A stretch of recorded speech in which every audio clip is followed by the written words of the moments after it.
શ્રી જસદણ વિછિયા તળપદા કોળી પટેલ સમૂહલગ્ન સમિતિ મંડળ તેમજ યુવા સોશિયલ ગ્રુપના સંયુક્ત આયોજિત વિદ્યાર્થી સન્માન સમારોહ 2024 કાર્યક્રમ અધ્યક્ષ શ્રી કુંવરજીભાઈ બાવળિયા સાહેબ, કેબિનેટ મંત્રી ગુજરાત સરકાર તેમજ ધારાસભ્ય જસદણ વિછિયા, પ્રતિનિધિ રોહિતાર જતાપરા, બોટાદ।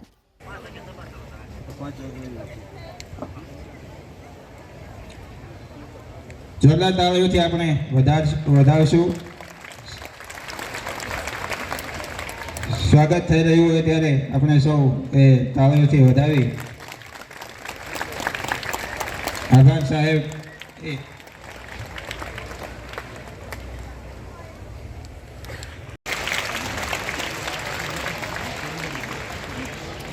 આપણે વચ્ચે હરેશભાઈ વાટુકિયા, રત્નાભાઈ રાઘવાણી, જયસિંહભાઈ મકવાણા, રાજેશભાઈ રાજાણી અને નિલેશભાઈ બેરાણી, ઝવેરભાઈ રાઠોડ, રમેશભાઈ બેરાણી, ગોરધનભાઈ ઓળંકિયા, આ બધા જ અગ્રણીઓ છે એ હાજર છે।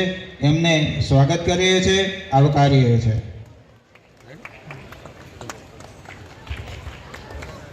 ત્યારબાદ ધોરણ 7માં પ્રથમ નંબર, કારણ કે મારી પ્રાયોરિટી ભણવાનું નહોતું, બટ અંદરથી એવું જરૂર હતું કે મારે ભણવું તો પડશે, એટલે જેમ કરતા કેમ પણ હું ભણવામાં તો આગળ મારી જાતને ધક્કો માર્યા કરતો, ભલે મારો પહેલો બીજો ત્રીજો નંબર ના આવતો, પણ જ્યારે મારા ફાધરના સર્કમસ્ટાન્સીસ એવા થોડાક સરખા થયા ને એટલે વિદ્યાનગર મને ભણવા મોકલ્યો। જે તે સમયે હું વાત કરું છું 2000 સાલની, ત્યારે વિદ્યાનગર ખરેખર વિદ્યાની નગરી કહેવાતું। તમે થોડોક બી અભ્યાસ કરશો ને તો વિદ્યાનગરમાં એડમિશન માટે લોકોને તાલાવેલી થતી। ફોર એક્ઝામ્પલ, તમે આજુબાજુના ગામડામાંથી અહીંયા ભણવા આવો છો ને તો બી આ સંસ્થા માટે ઘણા લોકો એવા હોય છે કે ભાઈ અહીંયા પહોંચી નથી શકતા, ઘણી બધી પરિસ્થિતિઓને કારણે દૂર છે કે ભાઈ મધર ફાધર અવેલેબલ નથી રહેતા। તમે એટલા ખુશનસીબ માનજો કે તમે અહીંયા બેસી અને આ અનુભવની વચ્ચે તમે એને સાંભળી રહ્યા છો। એટલે વિદ્યાનગર જેવો છે, અમારે એવું હતું કે એવરી યર છે ને જે આવો કોન્વોકેશન સેરેમની થાય ને, જય જવાન, જય કિસાન, જય વિજ્ઞાન। આભાર। આજના અમરાપુર શૈક્ષણિક સંકુલ ખાતે આયોજિત વિદ્યાર્થી સન્માન સમારોહમાં ઉપસ્થિત મંચસ્થ સૌ મહાનુભાવો, આગેવાનો, સામે બેઠેલા સૌ રાજકીય સામાજિક આગેવાનો, શિક્ષક મિત્રો અને વિદ્યાર્થી મિત્રો,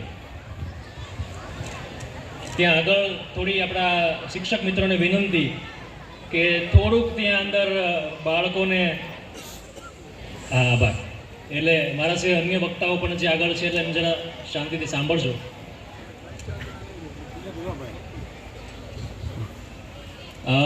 બહુ લાંબી વાત નહીં કરીએ, પણ હમણાં જે અગાઉના આપણા આદરણીય વક્તાઓએ ખૂબ સરસ મજાની વાત કરી, પોતાના જીવન સંઘર્ષ અંગેની વાત કરી, પોતે કઈ રીતે આગળ સંઘર્ષમાંથી આગળ આવ્યા છે, હાલમાં કઈ જગ્યાએ પહોંચ્યા છે, એ બધી વસ્તુઓને આપણે ખૂબ ધ્યાનથી સમજવી જોઈએ, સાંભળવી જોઈએ અને શક્ય હોય એટલે આપણે જીવનમાં ઉતારવી જોઈએ। અને એના અનુસંધાને હું આજે 4 ખાલી મુદ્દા ઉપર વાત કરીશ। 4 સ યાદ રાખવાના છે। પંચાયત સભ્યશ્રી અને તૃતીય નંબરને ઇનામ આપશે પૂર્વ પ્રમુખ તાલુકા પંચાયત ચોટીલા આંબાભાઈ ઓળંકિયા।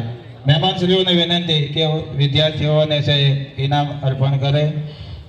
ચૌહાણ સ્મૃતિબેન ચેતનભાઈ, 3 નંબર ખાલી છે, એના છે કોઈ વ્યક્તિ? એના વાલી આવી જાઓ, જાણીતા આવી જાઓ, સગા સંબંધી આવી જાઓ, ભાઈ બહેન આવી જાઓ, ઓળખતા હોય આવી જાઓ। થશે જ નહીં, કાર્યક્રમ પૂરો થાય પછી જ ઊભા થવાનો। ત્યાર પહેલા ખાસ મુશ્કેલી હોય, કુદરતી કોઈ પ્રોબ્લેમ ઊભો થયો હોય તો જ જવાનું, બાકીના કોઈ સાઈડમાં ક્યાંય ઊભા નહીં રહે। જય શ્રી રામ।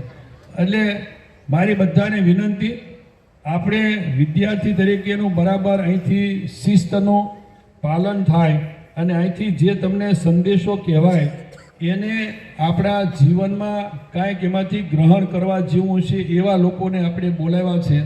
અને આવતા દિવસોમાં આ વિસ્તારની અંદરથી પણ હમણાં અહીંથી કહેવાનું ને એમ જે બાળકો અહીંયા આવ્યા છે એને ખાસ વિનંતી કે તમે જે વક્તા અહીંથી બોલતા હોય ને ત્યારે વચ્ચે કોઈ હાલચલ ન કરે અને આમ તેમ ન જાય। કદાચ આમાંથી પ્લેનમાં બેહાડ્યા હોય તો આ તો બધા પ્લેને હલાવીને હેઠું પાડે।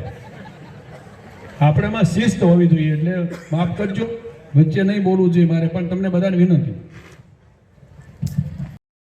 ખણકાર હોય શબ્દોમાં તો આખી દુનિયાને ડોલવું પડે। ઉજ્જવળ વ્યક્તિત્વ તો આ સંબંધને પણ ઝૂકવું પડે છે. મળી છે આ ચિનગારી લાગણીની તો આ આગને પણ આવવું પડે છે. સમજ્યા હોય પ્રેમથી જે હૃદયને તો આજે આ ફૂલને પણ આવવું છે. હરેક ક્ષણ યાદ કરી હોય જે વાતને અંતે તે વાતને આ હોઠો પર પણ આવવું પડે છે. આજના આ પાવન પવિત્ર દિવસે અહીં ઉપસ્થિત રહેલા સાહેબ શ્રી, આદરણીય મહેમાનો, શિક્ષકો, ગુરુજીઓ તેમજ ઉત્સાહપૂર્વક આવેલા વિદ્યાર્થી મિત્રોને મારા નમસ્કાર. આજે મારે વાત કરવી છે વ્યસન મુક્તિ વિશે.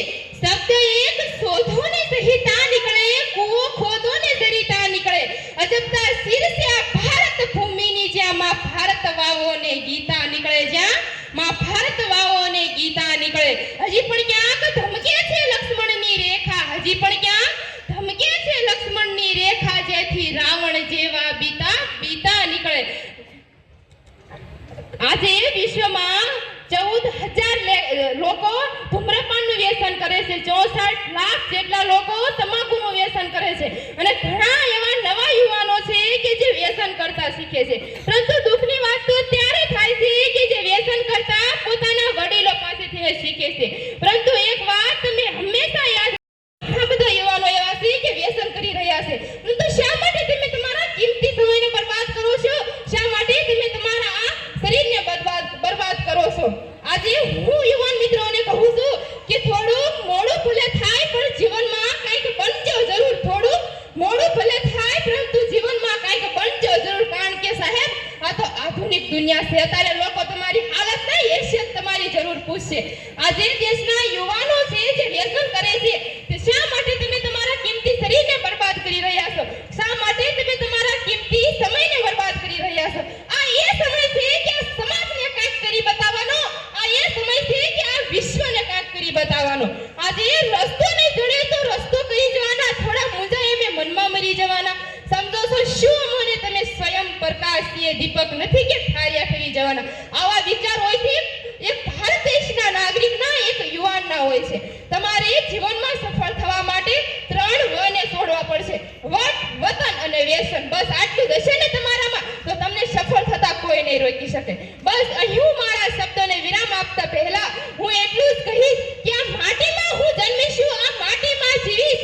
આ માટીમાં હું જન્મીશું, આ માટીમાં હું જીવીશ. આ માટીને જીવાડીશ, આ માટીને ઉગાડીશ. આ માટી મારી કાયા, આ માટી મારી માયા, માટીમાંથી માટી.